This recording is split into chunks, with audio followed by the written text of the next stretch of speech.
సంశరణం గత 29 తారీఖు మేము హైదరాబాద్ తెలంగాణ మాదనపేట నుంచి శబరిమలకు ప్రయాణం చేయడం జరిగింది.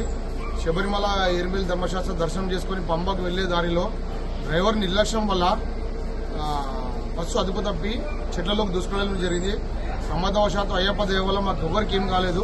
బస్సు చెట్ల మధ్యలో ఇరకడం వల్ల అందరం అయ్యప్ప దయతో బ్రతికి బయటపడ్డాము. ఈ సంఘటన జరిగిన వెంటనే కేంద్ర మంత్రివర్యులు బండి సంజయ్ గారు మాకు కొట్టాయం జిల్లా కలెక్టర్తో మాట్లాడి కొట్టాయం మెడికల్ హాస్పిటల్లో అందరికీ మెరుగైన వైద్య చికిత్స చేయించి ఈ బస్సు దుర్ఘటనలో చనిపోయిన డ్రైవర్కి పోస్ట్మార్టం చేయించి ఈ అంబులెన్స్లో ఉచితంగా హైదరాబాద్ తరలించడం జరిగింది. మరియు మా అందరికీ